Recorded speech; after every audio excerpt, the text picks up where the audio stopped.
Hello and good evening, everyone. I welcome you all to this webinar. It was organized at a very short notice. However, we have been able to get excellent presenters today for you. I'm just going to start with some ground rules. Can we get the next slide, please? Yeah. So first of all, that when you're not speaking, please keep your mic muted so that everyone is able to listen to our presenters clearly. If you want to ask a question, you can raise your hand. The both of these speakers have actually opted to have their sessions as interactive, so you will be able to ask questions, but to do it in an organized fashion. The best thing is to raise your hand. They will allow you to speak, and then you can uh, uh, bring your question, and they will be happy to answer. The last thing is that this session is being recorded to benefit the rest of the people who have not been able to join today, and maybe people can benefit from it later on by visiting our website. So, just an introduction about the uh, Irish Pakistani Professionals Association. This was founded with a vision to help Irish Pakistanis in progressing in their career as well as integrating into the Irish society and being beneficial for everyone who is around us. Today's webinar is a part of a series of education and training events which IPA has organized over the last uh, number of months and years. These include medical BST, GP training, gynae training, and others, including undergraduates like HPAT. IPA has also been very comprehensive and holistic in terms of its focus on all aspects of society. We have organized social events, we have been organizing sports events, youth events, and all kind of entertainment and education and training and mentorship for everyone in the family. As I said, today's webinar is a part of our educational program. So I'm very pleased to introduce two of our speakers. Both of them are uh, pediatricians, and one of them, Dr. Islam, is a consultant pediatrics and neonatology in Portiancula Hospital. He has gone through the Irish training system, and he'll be sharing his experience. And then we will let the second speaker, who has been through BST and is currently completing his HST, higher specialist training. I myself understand from my own experience in general medicine and gastroenterology that the right advice at the right time is the key to success. So I hope this event and this webinar is going to be of help to most of you. Okay, so I'll hand over to Dr. Islam, please. We cannot hear you. If you can unmute yourself, please. Hello, everyone, and good evening. So there were few more who signed up. I am not sure they are going to join, or there were three, four. I remember. Mazhar, you have any idea? Are there? Oh, there is another one joining. Dr. Anwar, should we wait or should we go ahead? Whatever you feel. If you think there are people who are going There were to, two. I remember two, three more. Like no, they joined. okay. Mazhar, do you have idea? Yes, yes, sir. Ahmed and Saad. They are coming or no? I will just inform them. Maybe they forget. I'm just informing them. Dr. Islam, in any case, the session is going to be recorded. So Sure. if Oh yeah. somebody misses it, then they are able to go to our website and go through it again. Oh, brilliant. Okay, so we'll start. First thing, like everyone, you all can get that, I guarantee, if you prepare well. And there is like, no hindrance, whatever background you have and from where ethnics, like a minority or majority you have, everyone can get training. Thus, be positive and prepare well. So I remember like I was going for the uh, public service interview here, and one of I rang one consultant, and he said one thing to me.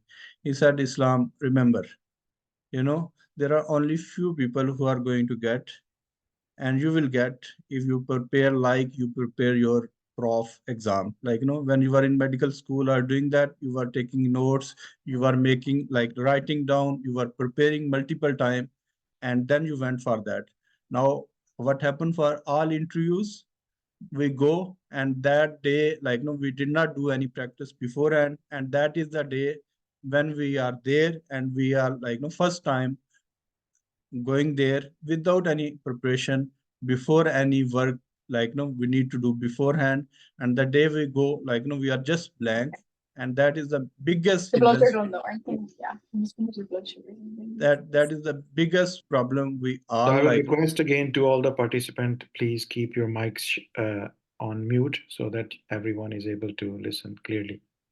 So I'll share my screen. Let's see, today is the interview day. So basically, this is not interview day, but that what we expect from any trainee in these 7, 8 steps, what we are looking from them and how we mark. That is going to do marking. So he will explain that one. I'll go what we are looking the time you start. The first thing what we are looking, okay, very first thing we ask about your CV.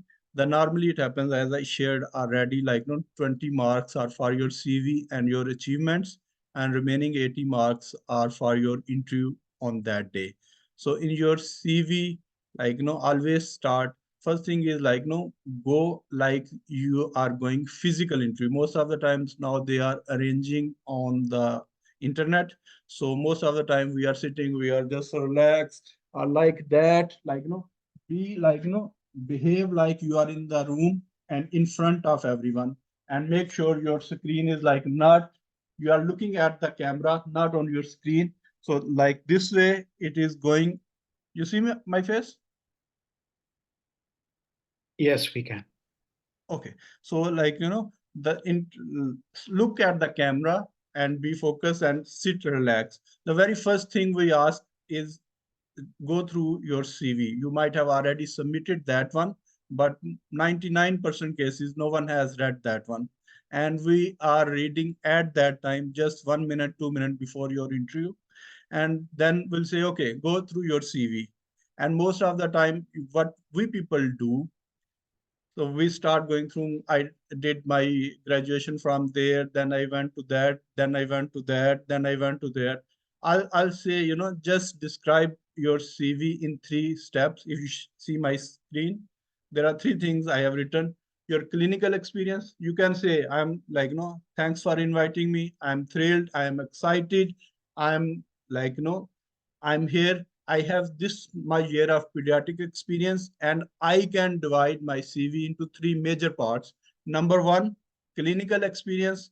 Number two, teaching and academics. And number three, management and leadership skill.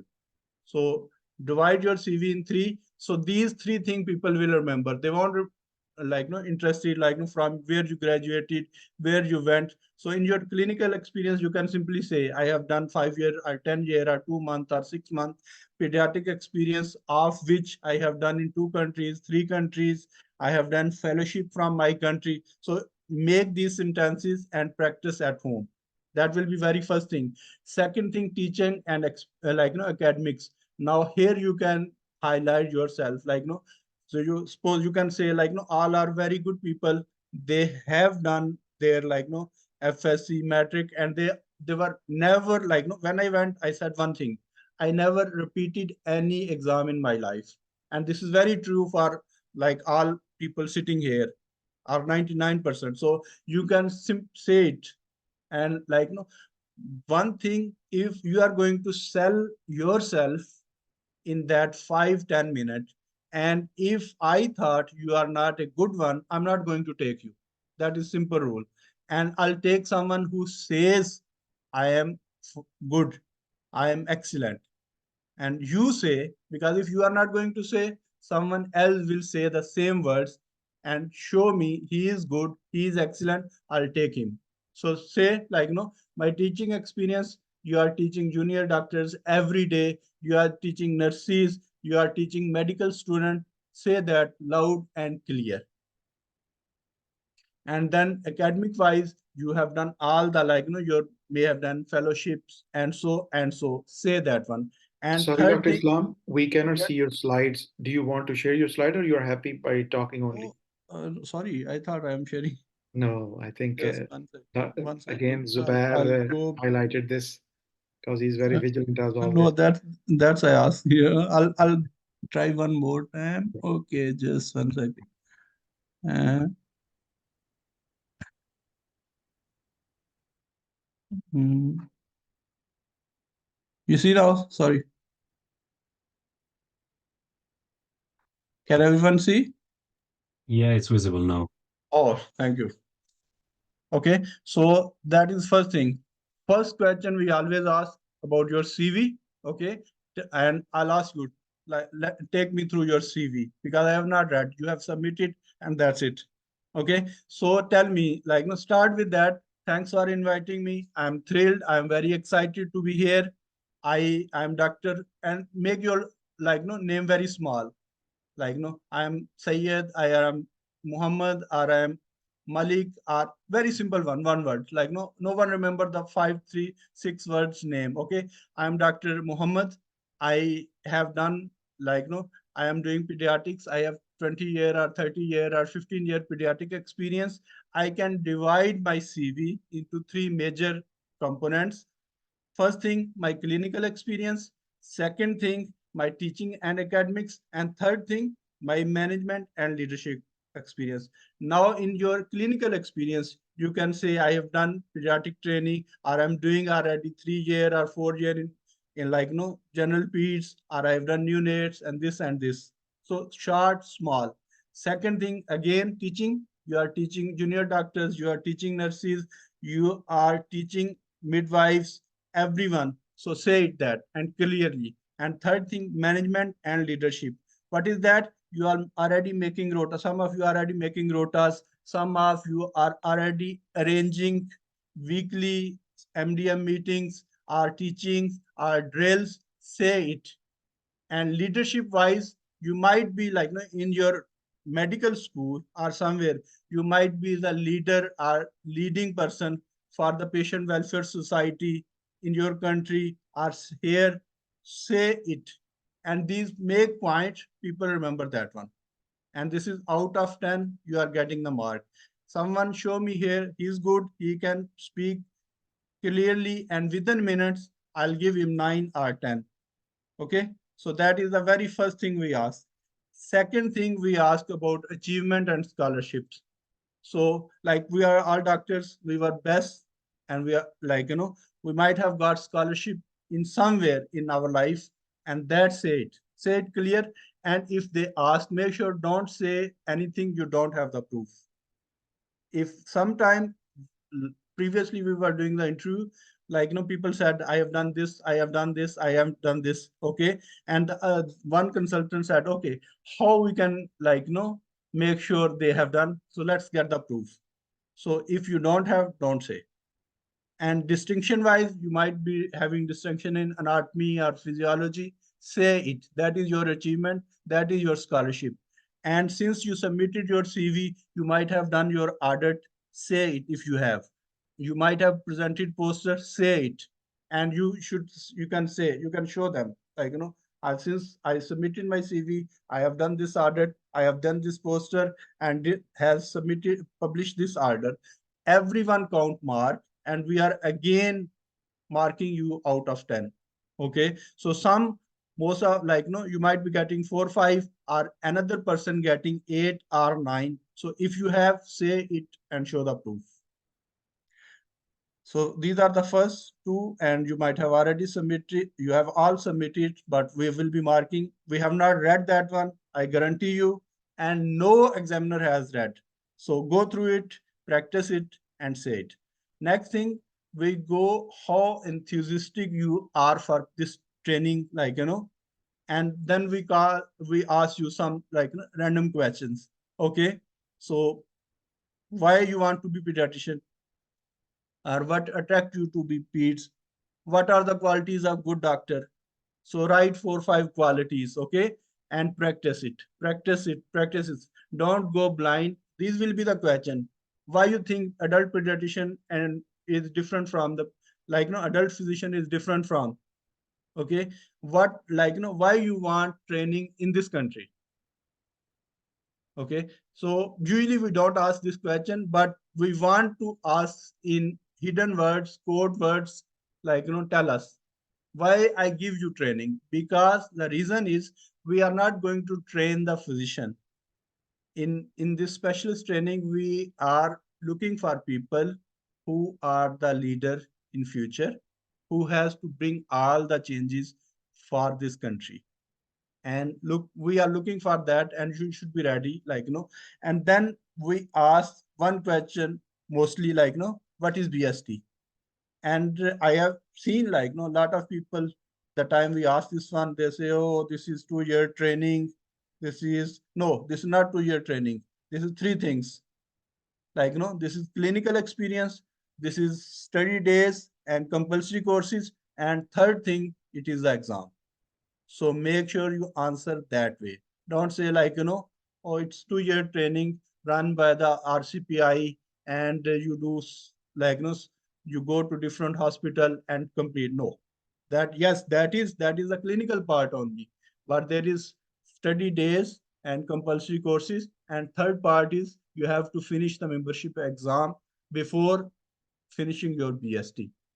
Okay, any question anyone has so far?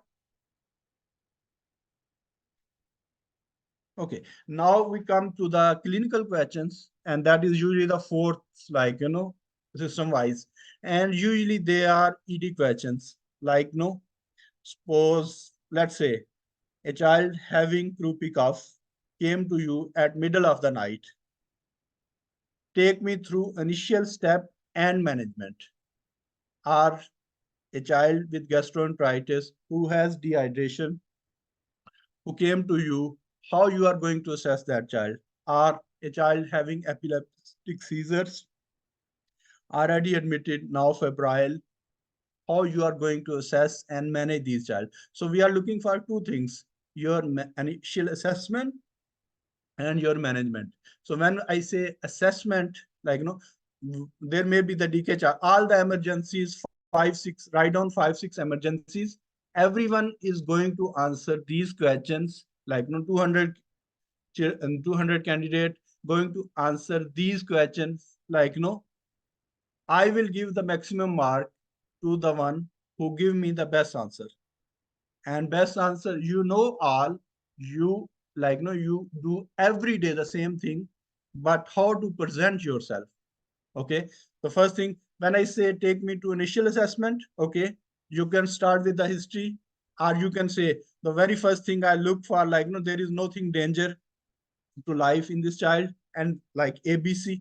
Okay, and then take it, like, I'll take the history, focus history. And when you are looking for the history, like in DK, you are taking the history, you are taking the polydipsia, polyuria history. Same time, you are looking for the electrolyte imbalance, the complication history of the disease. Like, you are looking for headaches, drowsiness, any persistent vomiting. Same time, like, if it is croup, you are looking for the croup. Okay, same time, you are telling me it's not epiglottitis. Same time, you are telling me in your history, or in simple word, initial assessment, it's not foreign body. Same time, you are telling me it's not bacterial tracheitis in your initial assessment. So make sure the time you are taking history, say it, I'll take the history, focus history. In that, I'll look for that. Then I'll look for the complication of the disease. That will be next thing. I'll do the physical examination, looking for this. And next thing, like, if you are doing any investigation, say why you are doing. Don't say like, I'll do the X-ray, I'll do the UNE, I'll do the FBC.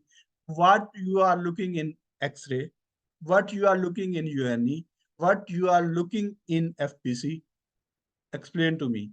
Either disease related or complication related thing, or differential. And then last thing will come the management. And that will be all according to APLS. Look for ABC, then do this, this, this, this. Okay, so everyone can write 5-6, like, ED presentation and work on that, and make small good notes and practice at home. So now next question will be, again, I said we are looking for the future leaders. So this is the answer to the previous one, like, and say I usually assess these children. So that means you have the experience already. You don't say I will do that one. Okay, I will mean you are going something in future, but you are doing everything every day. Say I usually assess these children medical history wise, and I'll look for the travel history and possible complication in my history. Then I'm going to do examination to decide what this child need. Again, lab investigation, why I am doing, and then the treatment plan according to ABC or according to the recent local guidelines. Okay, so fifth, as I said, like no, we are looking for the future leaders, like so these are usually the current issues related or common sense. Like suppose we can ask, like simply what impact COVID has on children. So now don't say, like make sure you are giving the correct and compact answer, not the simple words. Oh, they will be missing school. Yes, they will be missing school. So divide, like no, say they will have social impact, they will have educational impact, they will have psychological impact, they have financial, like when their parent are not. So divide them. So I remember what you answered and how that was different from the previous one. So I can give you more marks. Same is, what are the drawbacks of telemedicine? Like no, we are all doing virtual clinics every day. So what are the advantage of those? What are the drawbacks of that? So think about same time, like if I ask you what is the effect of homelessness on child, so again divide into social, like mental, physical, educational. So like community peaks, don't say, like just like no, they will not be growing, they will be depressed. Yes, but if you give me heading number one, number two, number three, number four, you are getting maximum mark here. Okay, what impact a child has who has frequent hospitalization? Now this will be impact on the child, and think about the impact on the family, his mental illness, his family's financial. Like no, if parent has to bring the child every week, and no one is going to give them work or keep them on working. So think about those all the possible, like and same is why obesity is common, why mental issues are very common. Think about screen times, like home, and then physical environment. Same is like we can ask, like I can simply ask, what is evidence based medicine? Why you think it's important? Now, like these are the questions usually, like I have the time we hear, we get very stressed, and then we say this good, research is good, I think. Okay, practice it. Okay, and then like very hot topic, new children hospital. Like they might ask you, okay, what you think, why you think new children hospital is a good site? Or like do you think the children hospital is going to make big difference, or what is the drawback of this new children hospital? So like do some research and think about that. Again, very hot topic, what is lunch care? Very hot topic. Anywhere you are going for interview, mostly we are asking, like like not the SHO interview, but these kind of interview very common. Okay, what is lunch care? And like you say, oh, what is that? Like so very simple, like this is the model for future in Ireland. So look for that, search it, make, write your answer and practice that one. And likely you are going to get same questions, or like similar kind of questions, and you should not be shocked at that time. And these are the questions we do very bad, because these are common sense recurrent issues, and we think, oh, they will be asking all the, like how you are going to manage the epilepsy, and I'm great. How you are going to put the tube, endotracheal tube, how much depth, and those. No one is going to ask in that. Okay, so professionalism, again we do poor in that. So simple words, like when someone say, like no, he's very professional, mean what, how I want to be treated, and what standard I want from my doctor, or what standard like I want from my colleague. These are the simple word for professionalism. Like and usually we ask, like in this scenario, like I can ask, oh, you have very uh, and what we are looking your experience, how you can narrate it back to me, what you learned. You have different interaction, difficult interaction with a parent who was not happy. What you learned from that? So what you learned from that is the, like, no, we are looking. So you recent has difficult interaction with a colleague who was not happy to work with you, like, how you manage and what you learned from that. Or suppose there was, we were on the resuscitation, like, and there was child who, like, we know not going to survive. So they will say you were involved in difficult scenario, what you learned from there. And another thing, like, how you think good communication is beneficial for the patient. If you have recent good communication with any patient, how you think it made life easy, and what you learned from that. So you, like, no simple words, your colleague might have told them different, and they did not, your SHO might have told them different story. Okay, they did not understand and they are more confused, they are refusing, they are getting aggressive. You go there, you calm them down, you explain to them, and then what that we are looking, how you manage that one and what you learned. Next time if some same thing is, like, you have to train your team, that is your learning. You have to tell the person to go through these guidelines.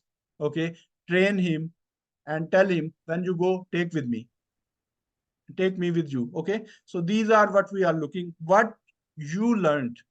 It's not what that person learned or what the parent learned, what you learned from that. And then another always, so, like, and another thing, your question should revolve around patient safety. They should benefit the patient, for patient, and you should support your colleagues. And that what we say, like, if you go through dignity at work, like, with HSC policies, and that you, if you want, you can mention if you are read it, otherwise be silent. You can say, like, sometimes we say, oh, your SHO is, your other SHO is not showing at work, how you are going to, like, resolve this issue, or she is not doing the discharges at time, everyone is angry, how you are going to resolve that issue. Like, if some of you might have gone through the, I'm not going late, just 1 second. Oh yeah, okay, some of you might have gone the communication book from the Rebecca for MRCPCH. These are all there, there is 156. Okay, go through that. And then resilience is, you have difficult time, how you come through it, and how you learn, and how you improve. Like, different, some, like, your consultant was very angry with you, and, like, are you, most of the resilient people are, like, if they retained in medical subject or something, they failed, and those are the people usually come through and they did the best. Most of them got Nobel prizes in those. So if you have difficult time, what you learn from there, and you, how you overcame. And these are, like, very common. So drug error, now if you have done, parents are very, like, angry, nurses are very angry, how you are going to cope with that. And so you might not be there, like, they asked me one question, like, your SHO has done given the 5 time dose of gents, like, and parents are very angry, they say they are going to court, how you are going to manage. Okay, so kind of these drug errors, how, what step you have to do, and how you are going to manage. Then your dismissal colleague are, like, commonly we ask sometimes, like, your colleague is drunk. Okay, he is showing to work, how you are going to talk to him. Or your colleague is not listening to you, not doing their work.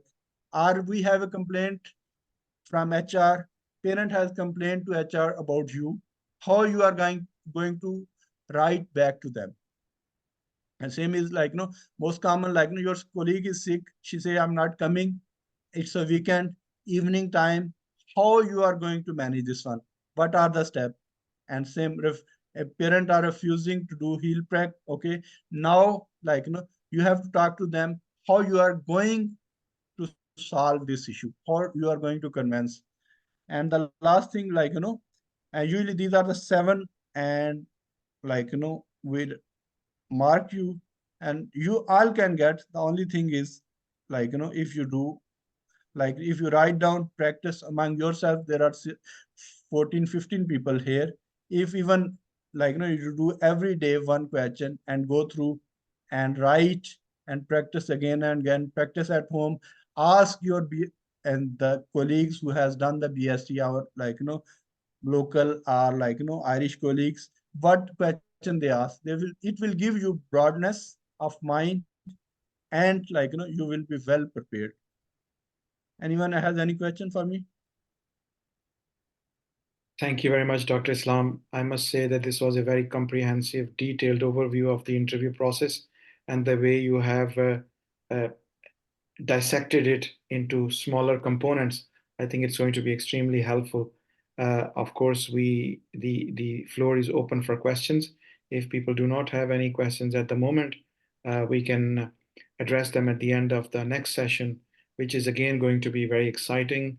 I'm very pleased to welcome Dr. Syed Iqtidar Hussain, who has gone through the basic training as well as currently going through the higher specialist training in pediatrics.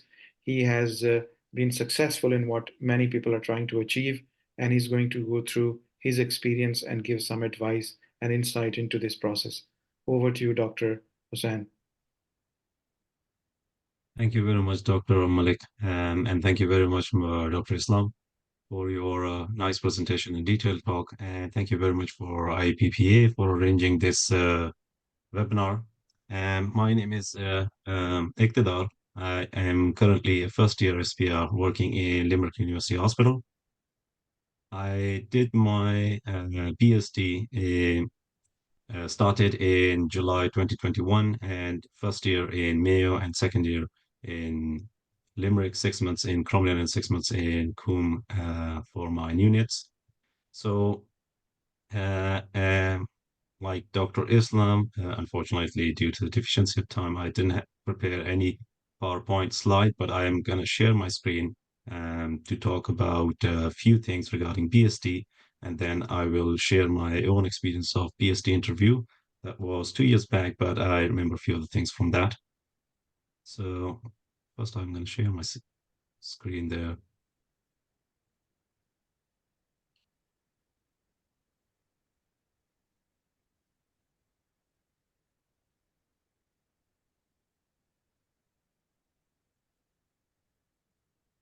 Yes, we can see it. Okay. So that's just the journal etiquettes regarding the interview. And Dr. Islam already mentioned a few of the things, but this is the document from RCPI actually, and you all should go through it before your interviews. And I gather the interviews for the BST would be a virtual one or online, and the interviews for the HST would be face to face. So would be less difficult for those who are taking face-to-face interview, but the complications or issues can arise in the virtual interviews, like the connection errors, the internet, your background, your speakers, and so on and so forth. So candidates will be required to show their passport. So your passport should be present with you at the start of the interview, and good internet connection, good camera, quiet room, and you should, if you're living in shared accommodation, probably put a notice outside your door that interview is in progress, so you get less distraction and minimum disturbance during the interview. And remember, if you cannot attend the interview, that'll be the one shot, and you won't be invited again. You have to wait for another year, unfortunately, that. And all interviews will take place at the local time. Mobile devices should be switched off, except if you're taking call on your mobile, and no recording is allowed.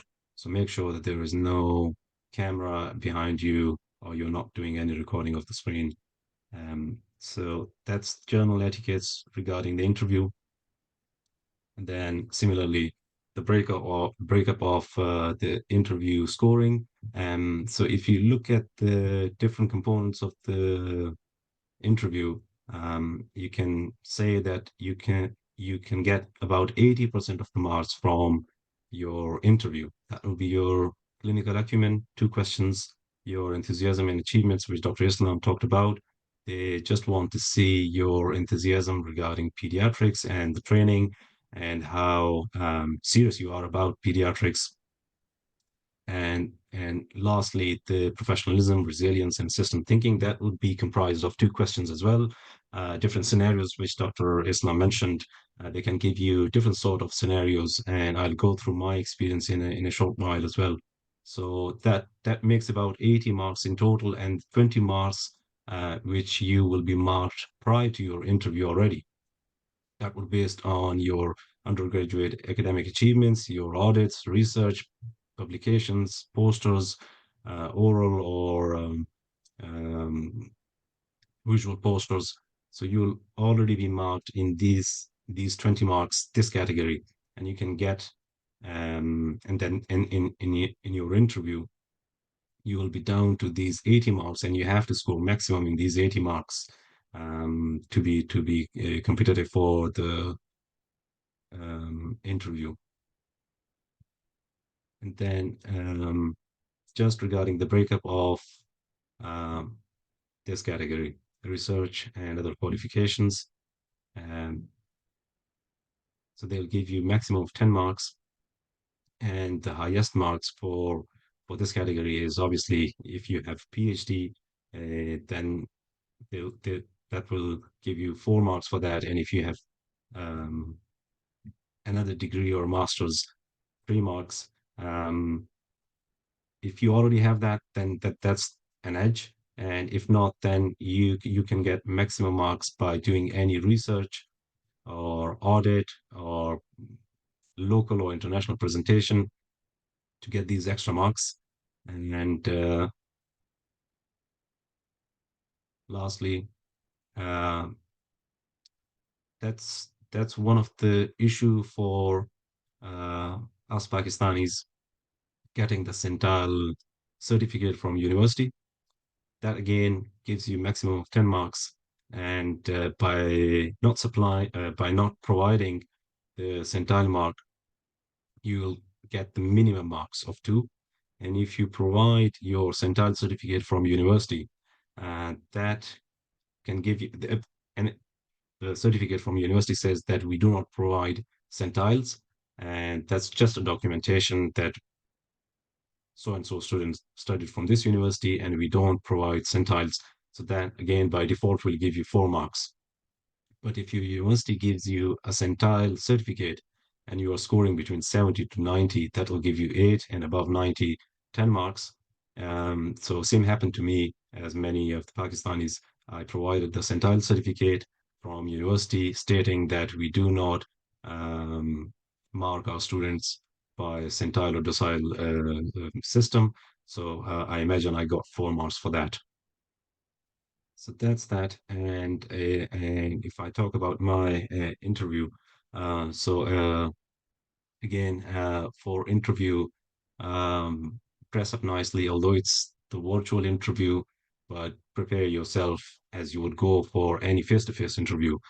So dress up nicely, big smile on your face, and greet all the interviewers or all the participants who are taking interview. And in terms of the actual interview, I don't recall that anyone in our batch, including myself, were asked about have you done research? Go through your research. Have you done audit? Go through your audit. So they've already seen your application, which you have put online, and you have submitted proof of that, either the final presentation of your work, or if you have published anything, they'll ask you for a link which you submit during the application process. So I don't think so they'll go into that bit. You have already been marked. So the interview generally is comprised of 2 clinical questions and 2 kind of professionalism, resilience, and system thinking regarding scenarios. So my first question, there were 2 interviewers, 2 consultants who were taking the interview. one clinical question and one professionalism, resilience, system thinking related question was asked by one of the consultant. The other consultant asked me another clinical question, and then same ethical scenario. So the first clinical scenario was regarding asthma. Um, they gave me a scenario of asthma, so I worked down the management process and the question which was asked to address that.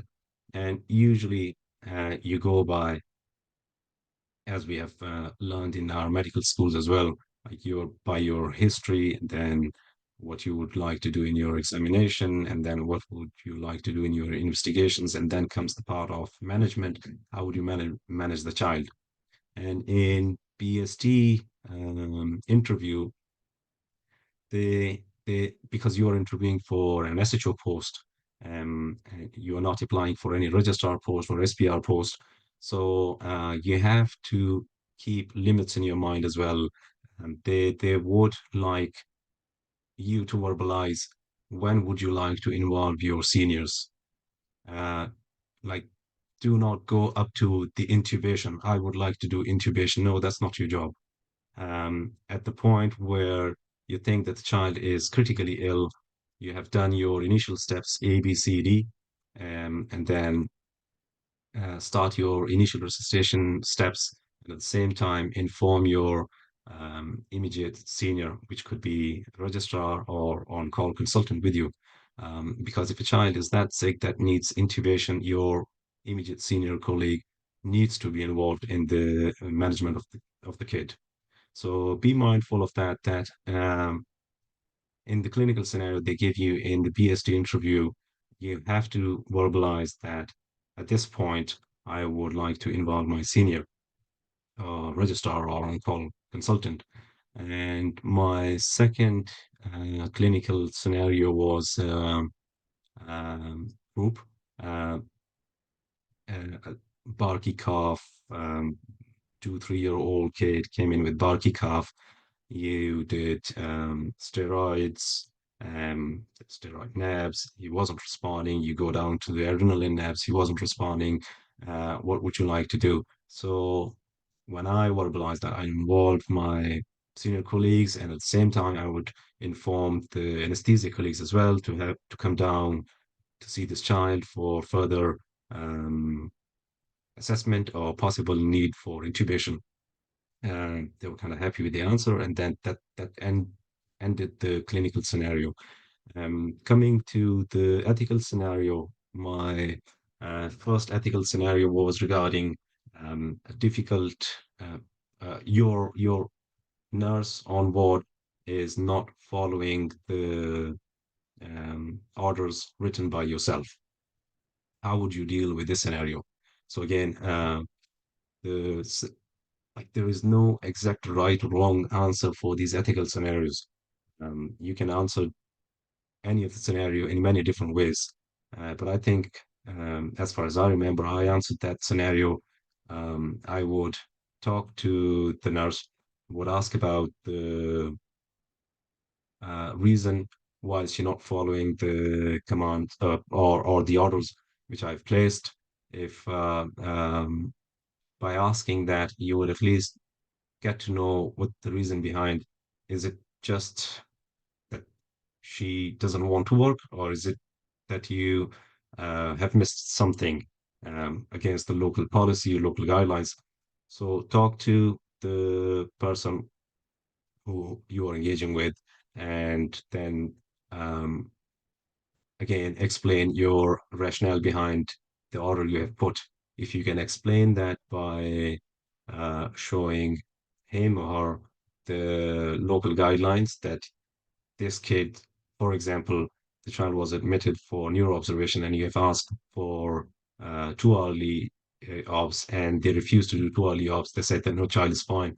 I'm going to do obs every 6 hours. You're not going to do 2 hourly obs. So if you can show them any local policy or guidelines that this kid is sick, this kid, according to these guidelines, would need 2 hourly or 4 hourly observation. And I would appreciate if for the safety of the patient, to observe or monitor his vitals every 2 hours or 4 hours, whatever the case may be. And if the if this this is not helping, then you can escalate the issue to the clinical nurse manager on the ward and talk to her and explain your view that you are looking for this according to these guidelines. And if it's still not resolving the issue, then you escalate it further to your own on-call consultant. That's what you can do. So I think I mentioned or I verbalized my answer the same way. The next ethical question which was asked in my interview was, have you come across any scenario or any conflict related scenario? So I think I answered during one of the audit.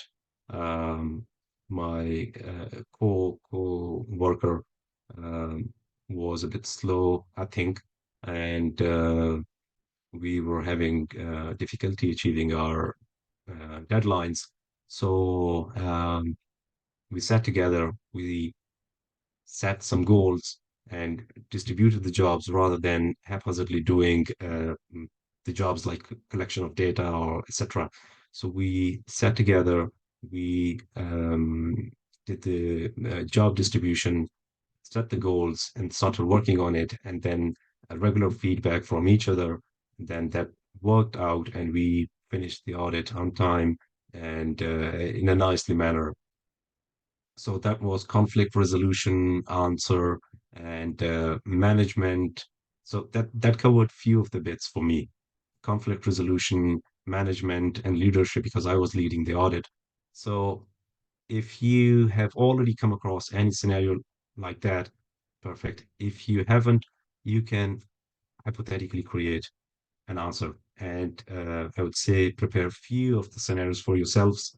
And if you have already come across, write down your answers in a way that covers at least 2 or 3 sections for you, like your management skills, your leadership skills, your um, what you call it, conflict resolution, and those bits. And if you haven't, then hypothetically create some answers, I would say, rather than going blank for your interview. So that's that. And one other thing I would like to mention, just in terms of as we are talking about the ethical scenarios, um, and in interview, if they ask you about what is your biggest weakness, um, or mention about your biggest weakness. So I would say just a general tip, um, switch weakness to like my development need is, rather than saying weakness against yourself. My weakness is this, my weakness is that. Say my development need is research. My development need is audit. My development need is re-audit or QI project. And in the end, they usually ask, "Do you have any question for us?" So in that, rather than asking them um, silly questions, I would say questions which you should already know. Like, for example, if someone asks, um, "What would be my rotations like?" So they cannot decide that in your interview. No point of asking this question at the end of your BST interview. What would be my allocations are, and all questions related exams compulsory to complete in 1 year. Questions like this, you should already know the answer of it. The information about BST, the eligibility criteria, requirement in BST, and mandatory courses in BST. They are all mentioned on the website, so you should already know that. Don't ask any of the questions regarding these at the end of your interview. Rather say, thank you for interviewing me. And if you have missed anything about your CV or a big plus on your CV in your interview, you can revert back to that and add up in your final answer. Thanks for interviewing me today. And I would like to mention this, that I did masters in pediatrics or PhD in pediatrics, and I think I'm fully ready to take on the responsibilities of BST, and I would learn a lot from the BST program. And at the end of the BST, my goal would be to apply for HST and to become a consultant finally, so that they can see that you are fully dedicated to pediatrics. And after completing the BST, you're not running away. You are still sticking to pediatrics and you are enthusiastic about pediatrics. And I think that's it. That's all from my side. And I'm happy to take any question from um, the participants. Thank you very much.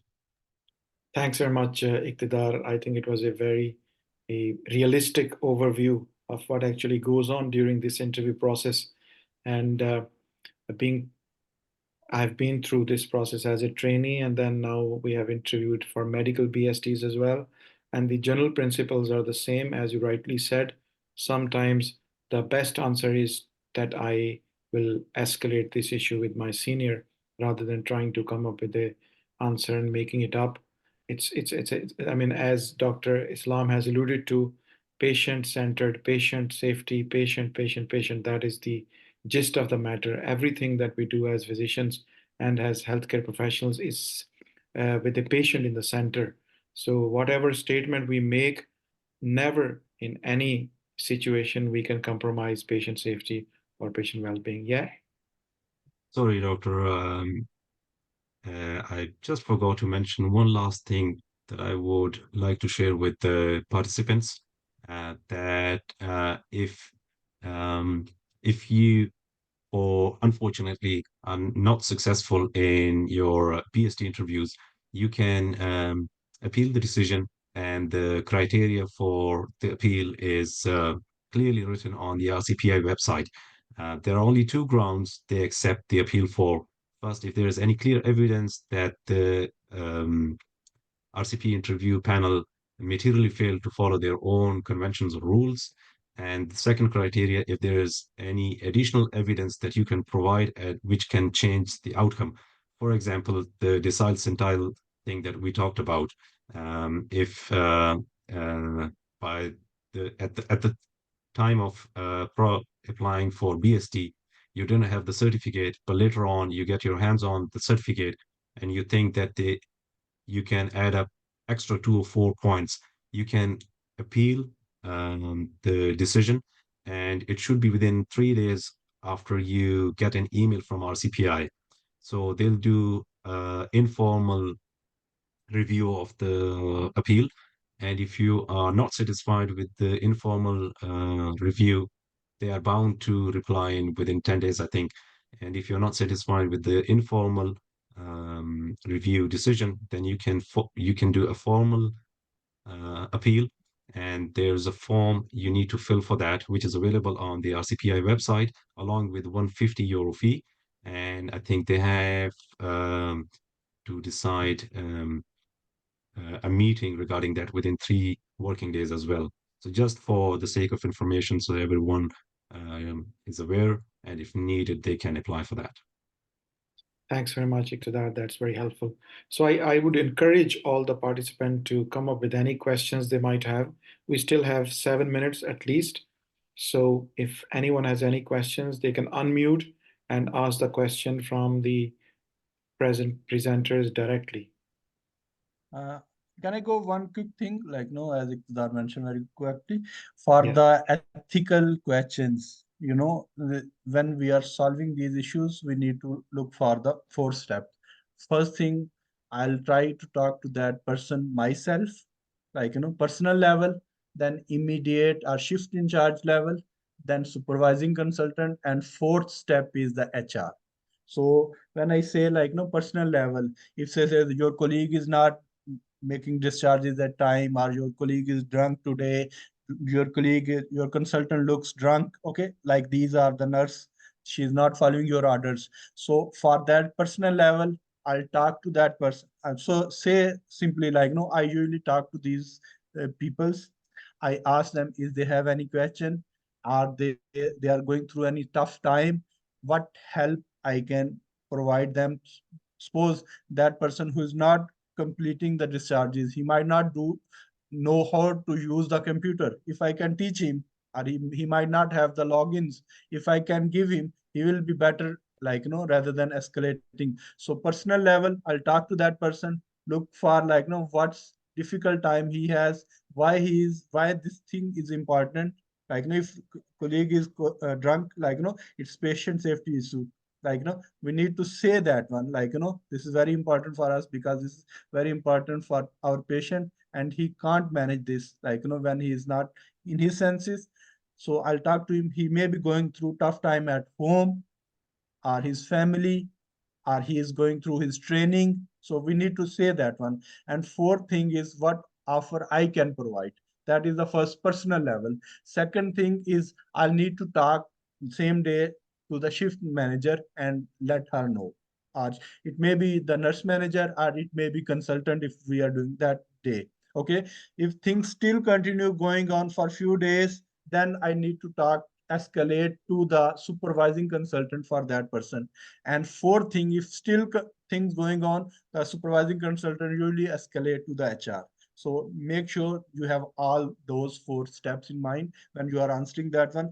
Another thing about, if I ask you what is your biggest weakness, it's someone say, I'm weak, sometimes say, make it positive thing. Say my biggest weakness. You can all say the same because you're not going to same interviewer, you may be different groups, so you can take the same, like this. My biggest weakness, I think, is I never refuse to any person. So now if you think so far, it looks your quality, but how it affect, my biggest weakness is I can't refuse any person. I never refuse any person. In Due to that, everyone put his work on me, and I end up with a lot of extra work, and then I usually lag behind, and my consultant think I'm not doing well. Okay, so that was your quality. You made it a way. That is your biggest weakness. So you can all think about these two, three things and write down, and you should have the written answer or practice answer before the interview, like you know, and then one or two things, large thing before we finish. I just want to share, with you, if you can see. Uh, Now this was the just to give you idea what is going ahead. So now think about the possible scenarios, write them, make your personal notes, practice at home, or you can make small groups, there are so many people going for next week. So and prepare for that day and be confident you can get it if you can perform well on that day, and forget about everything. And the last thing is, they say never relax till the job is done. So this is not the day, you need to relax. You have still a lot of days, and you all can get, provided you prepare for that day. Any Thank you questions? very much. Thank you very much, Dr. Islam. As people are thinking about questions, I would like to uh, draw attention of all the participants that our website and information about our links was on the screen, and Dr. and Brother Zubair has put it on again. So we would encourage you to visit our websites. Tell your friends as well, because there is a lot of educational material in terms of career guidance for different specialties, and people can benefit the way we benefited today. Secondly, what I would like to say to all of you is that we thank presenters like Brother Islam and Iqtidar. But if any one of you among the audience has any burning desire to participate in any of the activities of IPA, you are all more than welcome. This association belongs to all of you, and all of you have the same right as us to come up and lead from the front if you have any such intentions. So please do not be reluctant to get in touch with us. The contact number and the email is there, and you can talk to any one of us verbally as well. And if there are no questions, I would end this with by thanking again. Yes, And sorry, Dr. Anwar, can we mention any particular YouTube channel on this webinar? for the interview preparation, which I Yes. found No, very beneficial and obviously. helped me Absolutely. a lot. Anything which is beneficial to people, we are more than happy to share it with the audience. Yeah, so there's a consultant, Pakistani consultant actually. He's a psychiatrist in NHS. His Yes. name is Raja Adnan Ahmed, and he has 3 or 4 minute clips on many different questions: how to break bad news, conflict resolution, um, and biggest weakness in your CV, those sort of small questions. And he had made videos 3 or 4 minutes on each question. So I watched his videos few times before the interview, and it helped me a lot. And the way he has answered these questions, although he wouldn't give any particular example, generally he would answer the questions that he would come across. He would come up with such kind of an answer. You can create your own one, but very beneficial. And that doctor made an excellent videos for the interview questions. That's very helpful. Thank you very much, Iqtidar. And this is 1 past 8, and we did say that we will finish on time, which we have done. Thanks to both of you, and thanks to all the audience. And lastly, but not least, by any means, Zubair Siddiqui, thank you to you as always, because without you, we could not have been able to organize this webinar at such a short notice. I hope you have a great evening, and goodbye. Thank you very much, Dr. Anwar.